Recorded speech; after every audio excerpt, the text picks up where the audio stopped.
Всем привет, ребята! Добро пожаловать на канал Саморазвития Красная Таблетка. В первую очередь хочу поблагодарить вас, дорогие подписчики, зрители, кто вникает в эту суть, которую я передаю, кто поддерживает эти видосы, ставит лайки, пишет комментарии. Мне действительно очень приятно осознавать, что у нас уже 800 подписчиков, просмотры растут. Мне действительно очень сильно приятно, что я нахожу свою аудиторию, что меня понимают. И сегодня я хочу поговорить об очень важной теме, которая связана с нашей судьбой или нашей обреченностью. Или то, что у нас нет свободы выбора. Драматично звучит, пессимистично как-то звучит, да, но на самом деле пессимизма здесь немного, потому что это, если идентифицировать, если это увидеть, то это можно применять. Как я к этому пришел, это очень странно, но я верю на самом деле в мудрость души, и сегодня, кстати, я об этом тоже упомяну в научном формате. От Юнга возьмем небольшие исследования. Ты хозяин своей жизни. У тебя есть выбор, ты можешь сделать все, что ты захочешь, стать тем, кем ты захочешь. Да, но ты можешь захотеть то, что ты можешь захотеть. Прикинь. Когда ты смотришь видео, читаешь книгу, общаешься с людьми, когда ты работаешь с коучем, ходишь на семинар, слышишь ты что? То, что тебе дают, или то, что ты слышишь?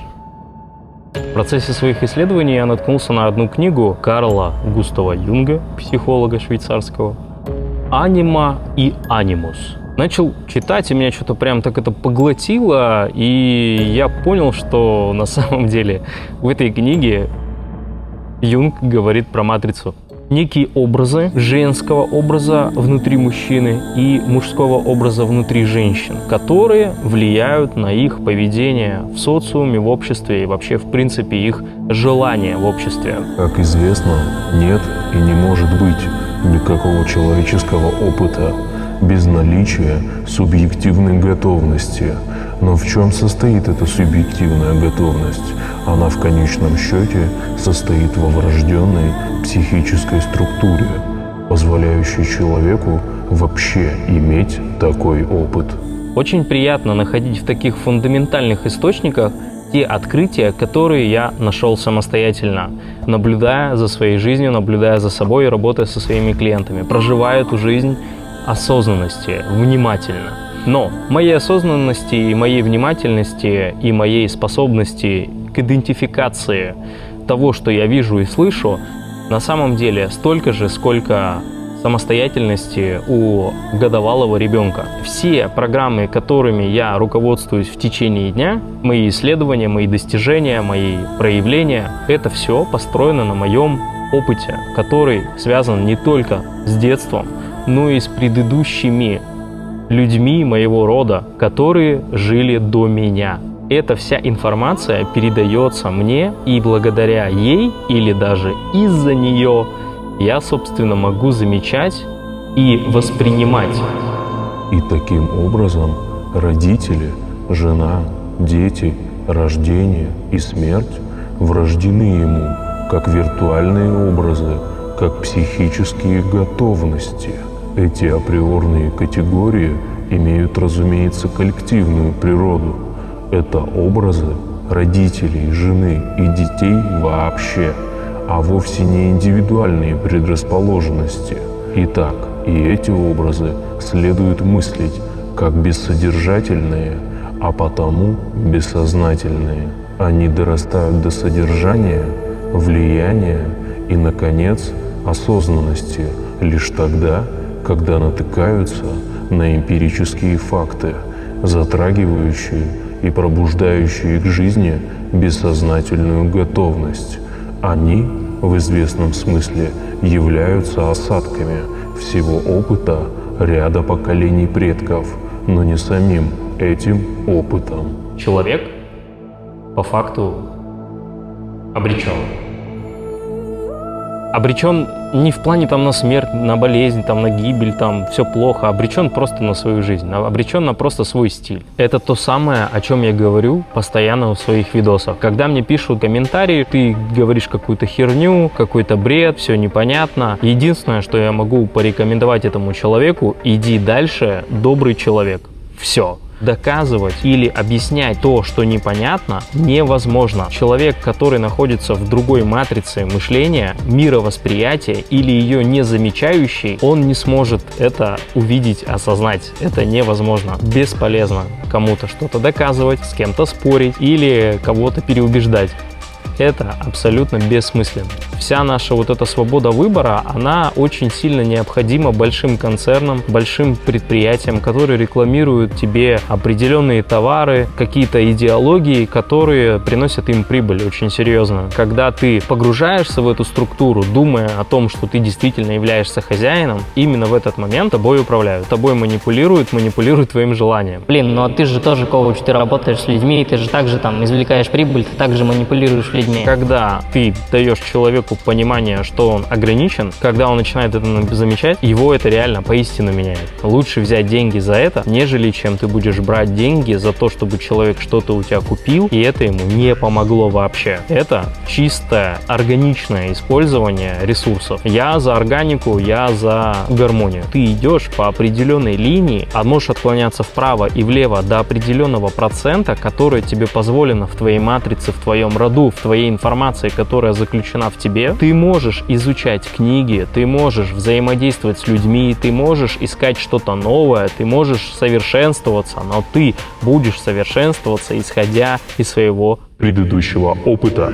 И в этом и заключается судьба, что если забить все данные человека, создать машину, она может вычислить, чего ты достигнешь, что у тебя будет в жизни, будет ли у тебя семья, какая будет у тебя болезнь, куда ты поедешь, в какую дату. Любой наш опыт, будущий, построен на предыдущем опыте или информации, которая заключена в нас. Но важный посыл этого видео построен не на том, что вы все обречены, я там обречен.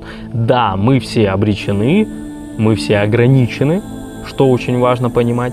И вот тут возникает процесс поиска. Как только мы начинаем замечать свои границы, но опять же, эта способность есть не у каждого. То есть способность замечать, что ты ограничен, и наблюдать эти тупники и баги в программе, что ты делаешь одно и то же, реагируешь одинаково на как будто бы разные ситуации, но они в своей внутренней базовой структуре очень сильно похожи, то есть мы реагируем всегда одинаково. Как только человек начинает это замечать, тогда приходит некое более глобальное освобождение. Оша об этом говорит. Осознанность — это когда ты начинаешь наблюдать, когда ты начинаешь осознавать свои действия, свои эмоции, свои чувства. Совсем недавно слушал одну аудиокнигу, он привел интересный пример, когда вор пришел к мудрецу и говорит: Только не говори, что сначала я должен бросить воровать. Я пробовал, но я не могу выполнить это условие. Нагарджуна ответил: только одно требуется от тебя. Иди и делай то, что ты делаешь. Но делай это сознательно. Не делай ничего механически. Осознавай то, что ты делаешь. Вор сказал: на это я согласен. Я попробую. Но когда вор начал осознавать свои действия, конечно же, он не смог дальше воровать. До этого вор приходил еще к другому мудрецу. И он сказал, что я вор, поделись со мной какой-то мудростью. А тот мудрец сказал ему, что нет, я не буду тебя учить, потому что ты вор. И что очень интересно, второй мудрец, который давал ему совет, просто осознавай свои действия, он ему сказал: мне вообще не важно, кто ты. Если кого-то тревожила мысль о том, что ты вор, значит, он тоже вор. Это очень интересно. Когда люди что-то на кого-то агрессируют, там, на популярных людей, на какие-то мысли, идеи, на твою одежду, там, на твое проявление, то значит, они тоже это хотят. Им это запрещено. И почему же второй мудрец сказал вору, что мне не важно, кто ты? Потому что он знает, что весь этот опыт и все эти деяния, которые делает человек, на самом деле ему не подвластны. Он делает это потому, что он делает, потому что ему передали это ранее. И Оша об этом и говорит, что осознанность — это то, что делает тебя хозяином. И когда я говорю хозяином, то не подразумеваю, что ты контролируешь. Когда я говорю «будь хозяином», я подразумеваю присутствие, постоянное присутствие. Дает тебе неполноценную возможность управления твоей жизнью, твоей судьбой. Оно дает возможность тебе наблюдать это и анализировать. Но далеко не значит то, что ты будешь этим управлять самостоятельно. И в этом и заключается главная суть моего видео. Когда мы начинаем замечать, что мы ограничены, когда мы начинаем замечать свои системы, да, действий, своих стремлений, всех своих интересов, от шоколада до страны, до разговора, стиля, одежды, позы в сексе, всего чего угодно. Все это покрыто нашей информацией, которую мы обрели ранее, до того, как мы вступаем в этот опыт. Юнг об этом и говорит, что этот опыт, который сейчас с тобой происходит, что ты сейчас проживаешь, ты его можешь проживать только лишь потому, что у тебя изначально бессознательно настроено этот опыт получить, а не наоборот. Когда я работаю с людьми, я понимаю, что есть люди, которым откликается эта информация как стрелы, как звезды, как фейерверк в голове, просто осознания прилетают, и эти люди до сих пор мне пишут, типа, благодарю. А есть люди, которые, да, хорошо, интересно, но как бы особо, непонятно. У каждого из нас есть определенная база информации, реакций, интересов, предрасположенностей, которые ведут нас бессознательно, незаметно в направлении просто финиша в нашей жизни, каким бы он ни был. Кто-то станет известным блогером, кто-то президентом, кто-то домохозяйкой, кто-то спортсменом каким-то профессиональным. Но это все прошито в клетках, в голове, в сознании, в неком бессознательном, глубинном бессознательном, что для нас практически недоступно. И если у нас есть способность замечать нашу ограниченность, наши реакции и действия, тогда и есть возможность частично убрать наши страдания, ошибки, последующие проблемы в нашей жизни, избежать. Но как таковую судьбу ты не меняешь, потому что ты также следуешь, действуешь в режиме и в диапазоне своих рамок, своего ограничения, своей ограниченности.